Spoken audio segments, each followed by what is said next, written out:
This is Bedtime Stories with Amberlynn. Grab some weed, grab some gin, grab some Henny or a hookah pen. It's time for me to tell my story again, y'all. Hey, let go. Hey guys, so my name is Amberlynn, and this is Bedtime Stories with Amberlynn. Okay, so we get into stories about my life, the future, different stories on the internet, and stuff of that nature. Okay, so this is going to be my first installment.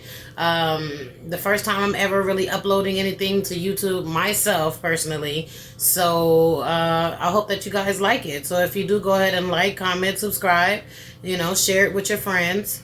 And, comment below. Whether you like it, dislike it, hey, let me know. I'm down for all the smoke, the tea, the compliments. I'm down for it all. Like, let's not get it twisted. Okay? So tonight, I'm going to be telling the story about how I was robbed from my ex-boyfriend. Okay? So, in order to tell the story, I have to go back a little. I met Guynell. His name is Guynell. I met him in 2015. And I was in the shelter. I was in a battered women's shelter, and I was there because me and my boyfriend had just broke up, and he had abused me and kicked me out. So I needed somewhere to go, and I ended up going to the shelter, and that place really helped me. It assisted me to get Section 8, and they gave me an apartment. I stayed in an apartment for a year, and then I got my Section 8, and I was able to move into my own apartment and basically get away from my abuser, which was, what I needed to do, period. So I met him in 2015, and one day I was leaving the battered women's shelter with another girl that lived there as well. And excuse me, I am smoking my Black and Mild, but don't mind me. So I was leaving the battered women's shelter, and there was a guy sitting out on the side of the battered women's shelter, and he had crutches. And I mean, he is this, real dark skinned, very attractive male with waves in his hair, and he has on this big, thick, blue jacket. It's like a navy blue jacket, and it's really like, kind of form fitted to his body, and you could tell that he was like really like pecked up, and his body was real nice. I was like, oh my God. And he was sitting there, he looked helpless, he had his crutches. And so I was thinking to myself, like, oh, he is so fine. He ended up looking at us and stuff, so I was looking at him like, oh. And I was like, oh, he's so fine. And in my head, I thought to myself, oh, like, why can't I be with a guy like him? Like, he's so fine. Like, he's my type. Like, I would love to be with a guy like him. And I guess that's where I fucked up. So, at the time, I actually had a crush on somebody else. There was another guy that was rolling around that area at that time. And his name was Terry, and I was really attracted to him. But I think he was attracted to my friend because he had brought her these earrings, these cheap-ass earrings that he had found, some fucking fake-ass jewelry that nobody, he probably paid like $10 for at the most. And so I guess he was trying to impress her, and I was like, okay, well, whatever. So I wasn't even thinking about it. I'm still at the shelter. I'm still doing my thing. This is like weeks later after this. So I started seeing, Guynell coming around the shelter a lot, and he would start coming around with his homeboys. And him and his homeboys would come by and be like, oh, he's so in love with you, and he really wants to be with you. You need to give him a chance. And, so he pretty much courted me for a while, So after a while, I kind of fell for it, and I liked him, so I decided to take a chance. Red flag number one. Boop. Ciao. So a couple weeks after, we made it official and we were talking, I get a phone call from him. And, but the phone call is from jail. It's jail. So I'm like, what the fuck? Like, he calling me from jail? So come to find out, chap, this man done found a bait car, got in the bait car, okay? And drove off and got busted. So he's in jail. Excuse me. So he's in jail, right? And so he got to get sentenced and all of this crazy stuff and blase blase.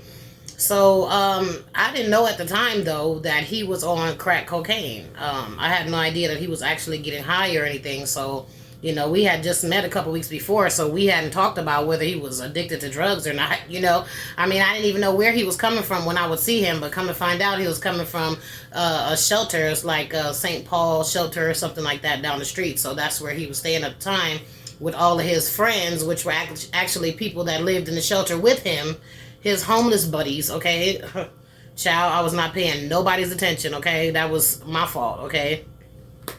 So, he got sentenced and everything like that, and he had to do like, jail time, and he had to do like work release and all of that. So this whole time that he's in jail and he's doing his work release and stuff like that, I'm visiting him twice a week.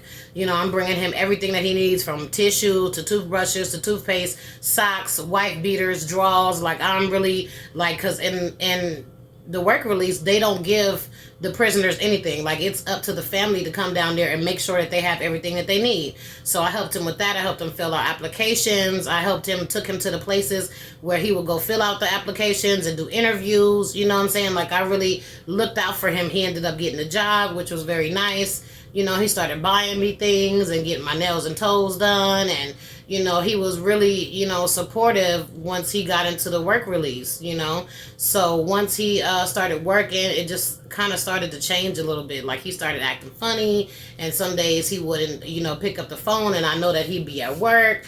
And I'm like, well, what the hell? Like, you're right down the street from me. Like, you work at a restaurant right down the street from me. So I would go down there from time to time like an idiot. I was young. I was dumb. I admit, these stories that I'm trying to tell you guys, is so that you could hear, what happened and try to learn from my story, because I made a lot of mistakes, and I would rather for somebody to learn from what I went through than to have to go through what I went through, or even worse, to learn the type of lesson that I learned. Like, that's the ultimate for me. Like, I hate to see another person suffer. So I would go up to the job, and he'd be acting funny, like, oh, I'm at work and I can't be doing this and doing that. And it was just like the sex slowed down. Like, it was just really weird. But, we still maintained our relationship. So, like I was saying before I got my apartment, while I was still at the battered women's shelter, we were like looking for apartments, because after my year was up at the shelter and my apartment there, I would get my Section 8 officially, and I'll be able to move into my own place. So we were scouting for apartments. So we looked and we found something that was real close downtown, and it was really beautiful. And so, we decided that was going to be our place. And so we talked about our dreams. We talked about our future. We talked about, what things would look like when we moved in, and making babies and baby names. And we would just walk down there and just dream about our future. You know what I'm saying? And I was just so in love with him, and I really thought that he was in love with me, and that we really had a future. So around that time was the ending of, my year in my apartment. So it was time for me to take my Section 8 and move into my own apartment. And I actually got approved for those apartments that we liked, and that we looked at together. And so I was so excited. I let him know, I would always go visit him. So I would let him know, like, hey, we got the apartment. Everything is official. So I got everything. I moved everything in there by myself, because he's in work release. And the only way that he could leave that place is to go to work and to go back home. So he couldn't help me move out of my apartment into, the other apartment.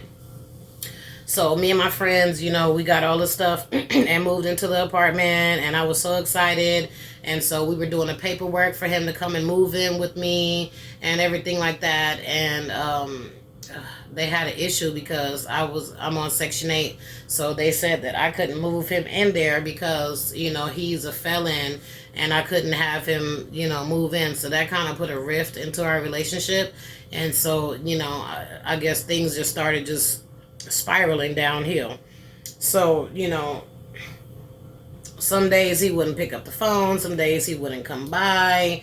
He would act like he didn't want to have sex with me. It was always an excuse. Oh, I don't feel good.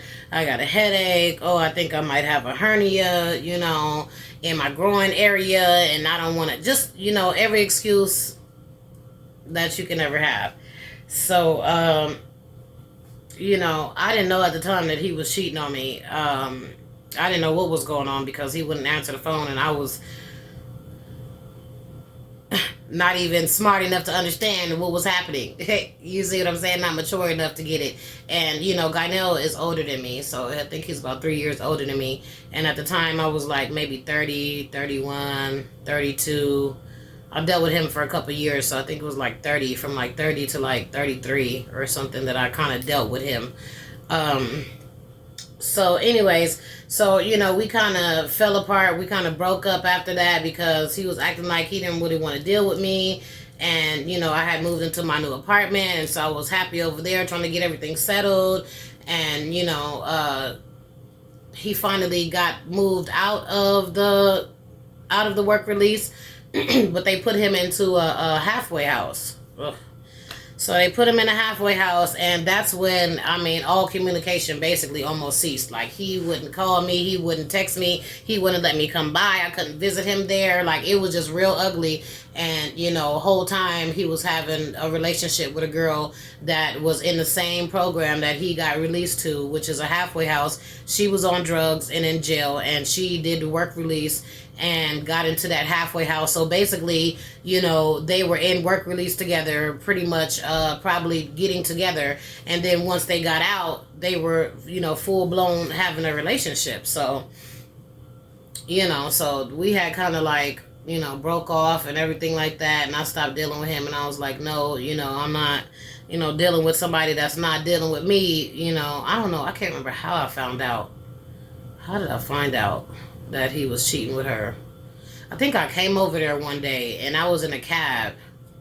I came over there one day, and I was in a cab, and I was like going to the bank, because there was a bank that I have that was right, down the street from where his halfway house was. So I'm like, hey, I'm gonna kill two birds with one stone. Shit, I'm about to go over here and get my money out this bank, and then I'm gonna go and see what's up with him. And when we pulled up to the bank, I seen like, people outside. You could visually see, the building. You could see the fence around it. You could see the chairs and the tables where people sit down and talk. So there's like these tables out there and chairs, and they're sitting out there smoking and everything like that. And I could visibly see him holding hands with a girl, a white girl. And I'm like, what the heck is going on here? Like, what? So I confronted him about it, and he tried to make it seem like, oh, we're not even together type thing. And it just got really ugly after that. And the girl was acting like she was pregnant by him. So that turned into a whole situation. Come to find out, she wasn't even pregnant by him. But we can get into that if you would like to get into that at another time. So, we fell out for a while. We wasn't talking for a while, and I decided to like hunt him down because I had a great relationship with his mother, and his mother would call me, and she was worried about him. She didn't know what was going on. And at this time, she hadn't divulged to me that he was on drugs, and I still hadn't, the knowledge that he was on crack, so she would call me and be worried about him and be like, Amber, can you please try and go and find Guynell, because, I'm worried and I haven't heard from him in months, and, the numbers that I have from him, I can't get a hold of him. So, I took it upon myself, knowing the area that I lived in, and knowing that, there are areas, that people frequent that, he might be in, and I was also doing online work. I'm searching up shit. I'm a detective. Like, don't even do me. Like, I did a whole year as in criminal justice. I had 2 years, but my financial aid ran out. But I was studying in criminal justice, specializing in criminal behavior. So, I pretty much knew what was going on and where things could be. And I was calling people. I was looking up, different friends of his on Facebook. And I found some people, and I found a guy, and he was like, well, he might be over, on the east side, because I lived in Toledo at the time. And they were like, he's probably on the east side of Toledo. So I went over there, and I actually found him. I actually found where he lived at and who he was staying with. He wasn't there at the time, but I found the people that he was living with, and then he ended up contacting me once I got home. And so we talked about it, and I'm like, what's going on? And he's like, I didn't tell you this, but I've been on drugs, and I done got back on dope. So, I need some help, and I'm out here in these streets and blase. So I told him, look, like, we were supposed to move into this apartment together. Like, this is supposed to be our apartment. And just because, Section 8 and them say wooty wooty wham, and you already out here, living pillar to post at people's houses, with this drug habit, like, you might as well come home with me and clear yourself up. And at this time, I thought that I, could change him. I thought that I could help him to get off the dope, and, maybe he wouldn't get high anymore, and I made that mistake. I brought him home, and he stayed with me, and we had, like, I had purchased, because he wasn't paying for a fuck thing. I had purchased a bunch of stuff for, like, a baby. Like, I had Jordan sneakers, like newborn Jordan sneakers. I had a little baby newborn suit. I had onesies. I had diapers. I had pacifiers and bottles and just everything for a newborn, brand new socks, and, just everything that you could imagine that you would need for, a newborn. And he took all of that stuff and he sold it. He took that stuff and he sold it and got him some dope, and he was gone for a couple days. And when I finally got in touch with him, he was like, oh, I was out there on a binge and I couldn't help it, I couldn't da-da-da-da. And I tried to get him to come back home, and then when he finally did, whatever, I was so dumb. But whatever money that I had that wasn't for my bills, you know what I'm saying, like any extra money, I would give it to him so that he can go and get what he need and come back home. And I guess my thought process at that time, which is not a great one, but that was my thought process at the time, was that, maybe he'll see that, I'm struggling to try to help him with his addiction, and he'll see that it's not even worth doing, and he'll stop getting high, and I won't have to be trying to stretch my pockets to see what I can help him with, And so it was just really ugly. I had started working. I started working as a pharmacy technician at Rite Aid. And my first day of work, I went in, and it was a beautiful day. I was so happy to be doing this type of work. And my boss was a bomb-ass boss. I still love her to this day. Shout out to Molly if she ever sees this ever in her life. I love her to death. She was the best boss that a person could ever have in life. The first day was bomb. The first day was good. I went home. I took the bus home because I didn't have no car at the time. I wasn't driving. And so I took the bus home, and I'm just happy. I'm about to tell my baby all about my day, because he been at the house. So I'm just excited. Like, yes, I'm about to get home. Everything is all good. And so I lived in this building where we had a whole bunch of floors. We had about like 30 floors, like 31 floors. So I was on the 8th floor. So I had to get on the elevator and get up to my apartment. And at that time, my floor, I didn't have anybody that lived on my floor with me. So I was in apartment like 801, and then there were like 5 more apartments, because it's like goes up to 806 on the floor, but nobody lived on the floor. It was just me. So I get off the elevator, and I noticed that my front door is open. And I'm like, what the fuck? Because it's the first door when you get off the elevator. So I'm like, what the fuck? So I see that my door is like ajar. It's like open maybe this much. So I'm like, what the hell? So I push my door up, and I'm like, guy now? Like, what's going on? Like, hello? And I look around, and it feels real empty in my apartment. I'm like, what the fuck? Why is it empty in here? It feels... And I looked, he done snatched my motherfucking flat screen TV. He done took all of the baby's clothes, all of the baby's diapers, and everything that I had bought for our baby, the suit included, the fucking Jordans. He done took the little dress shoes that I had to go with the suit. I mean, he took every fucking thing, the diapers. I'm talking about the brand new baby socks. He took everything. He took my shoes. I had brand new, because when I was living in Toledo, it snows and it gets really, really cold. So I had to buy winter boots. I had some Ugg boots. I had some South Pole boots, and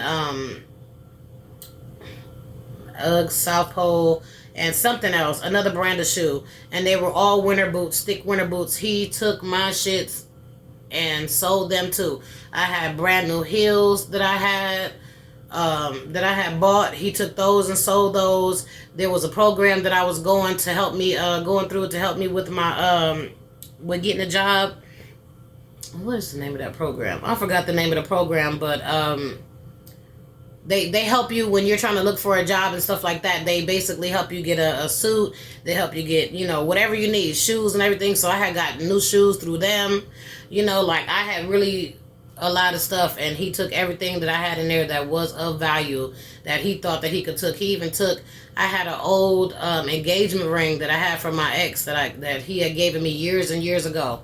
when he had proposed, and I kept it in my sugar bowl underneath my candy. He went in there and took my fucking ring out the sugar bowl, child, and took that. He took everything that I had in my apartment of value, and it was all gone. And I didn't hear from him. And I'm like, what the fuck? You know what I'm saying? So I was devastated. I just called my friend on video chat that lived out there, and I put it on my stuff, and I said, do you notice anything that's missing? Because she the one that helped me set up my apartment. So I was like, do you notice anything that's missing? She was like, why does it look like your TV and everything is fucking gone? Like, what the hell is going on? Like, why? And I'm like, I know, then took all my shit. And she was like, oh my God. So she immediately rushed over there and, basically cried with me because the situation was just freaking bonkers. You know what I'm saying? So, like I said earlier, I have been like investigative. I have been the type of person that's like an FBI agent, and I like to investigate. Hey, so, when he did that to me and took all my stuff, I pretty much hunted him down until he finally decided to squeeze a couple dollars out of his pocket. Like, I searched and found, and I would hunt his places like the fucking popo. I swear to you. Wherever I could find, I was still on Facebook. I was still contacting his homies and his friends and his mama and his uncles and everybody else, you know what I'm saying, his sisters and whoever else that I could contact. I was hunting everybody down to figure out where he was, you know what I'm saying, and I ran him through the ringer so bad until he decided to finally write me a check for $225. Well, he gave me a money order for $225, which don't cover anything that he had taken. It barely even covered the price for the television that he took. I had to go to the Goodwill and find a little 13-inch TV, something to just put in my apartment so that I could have television because I had cable and all that shit. He had just, he really did a whole lot. So yeah, but I hunted his ass down, and because we lived in Toledo and Toledo was small, and at this point I bought me a car and I was able to drive around. So when he would think that he was slick and he was moving around areas where I couldn't find him, oh baby, it just ain't the bus no more. It's now I'm in the car and I can find you. And one day, the first time that I had seen him after all that time, he was at the bus stop and I was at the light, and we was just feet away. And when I looked over, something was like, Amber, look to your right. Look to your right. And I'm like, and I looked to my right, and he's standing right there. He looking at me. I'm looking at him. I was like, ugh. And in my mind, my car, I had just got this new car. You know what I'm saying? It wasn't new because it's an older car, but it was new to me. And I was ready to run him over with that car. Like, something in me just was like, bitch, hit him, get up on this curb and run his bitch ass over. And I was like, no, I can't do that. There's a whole bunch of people here. Like, I would probably hit them, or, you know what I'm saying? Anything could happen. So, no, I'm not going to do that. You know what I'm saying? But I definitely let him know, like, yeah. And now I know where your ass be getting on the bus at, too. Yeah, I'm about to be pulling up on you real often. You know what I'm saying? So, yeah, and I found his girlfriends, all the girls that he was dealing with, and all of the females, and they was, yeah, I love Guynell, and he loves me, and, he would never do me like that. He love bombed me. He immediately, tried to court me like the old school shit. He even waited on me hand and foot and bought me things, and nails and toes was done. And he would give me hundreds of dollars just to go out and drink and eat and have a good time with my friends. And you know what I'm saying? He did all of that while he was sober, you know what I'm saying? And it was like he was sending his representative. He wasn't showing me who he was, because the person that he was the person that was, stealing bait cars and robbing houses and smoking crack, you know what I'm saying? And doing things that people, you know what I'm saying, shouldn't do. You know what I'm saying? Just fucked up in general. I know I'm rambling a little bit, but this is my first time. This is an emotional story, and I want to get it out because I want people to know, and I want people to understand, these type of things happen, and you can be love bombed by somebody, and they can end up ruining your life. I thank God that I was able to get up out that situation, with just those type of scars, and not physical scars and all of that other stuff. You know what I'm saying? Because anything could have happened with somebody that's on drugs and willing to steal, out your house and steal up all your stuff in order to go get high. Like, it was a horrible situation. So, But yeah, he ended up giving me about $225, which didn't cover a damn thing. And I took that, you know what I'm saying, because I'm like, this is not enough, but this is a portion. But he never wanted to pay me back. I tried to take him to the Judge Mathis show. He wouldn't go on there because he said that I would embarrass him and embarrass his family, and he didn't want his family to be seeing him in that light. But all his family know who he is. Like, when I spoke to his mother about how he robbed me, she told me about a situation where he was with another girl before me, and he had met her online, and they started talking. He moved down from New York, from Syracuse, New York, to I think it's like Springfield, Ohio, or something like that, to meet the girl. And then he ended up moving in with the girl. He started getting high again there. And on Christmas Day, they had like gifts and everything underneath the tree. They had a new house. They had furniture. Everything was nice and beautiful and brand new in there. And he emptied the house out. He did her worse than he did me. He even took the couches, child. Yes, I said the couches. He fucking, and I was asking him, like, how the hell did he grab the couches? His mama said, oh, well, he backed the truck up to the side of the house, and because I guess the furniture and shit was upstairs on the second floor, so he backed the truck up to the house, and then he pushed the couches out the window onto the back of the fucking truck. Ooh, child. Child. Took all the presents, took all the bikes, took everything out of her house. I mean, had a whole moving situation, and took all of that stuff and sold it to get high. And his brother, I think it was his brother, yeah, his older brother is like rich or whatever, and I guess he's like a little famous or something like that, so he has good money. And he had to pay the girl back for all that stuff that his brother stole, and that's why they didn't have a good relationship, him and his brother. And they still don't have a good relationship. But I guess he figured he didn't want that to be brought up. Like, people don't know who you are and what you've done. Like, yeah, so he totally robbed me. He totally only gave me $225 in payment for what he did. I still don't appreciate it. And I hope that if he sees this video that he's not cracked out like he probably is. And that he could pay me the rest of my money for everything that he stole from me, because I didn't deserve that. All I did was try to love you and try to be your girl, and help uplift you and build you, and all you did was cheat on me, lie to me, and steal from me, and you deserve your just due, and it is what it is. I feel so sorry for his mother. His mother was a very good woman, and I love her to this death. Her name was Carrie. She was such a good woman.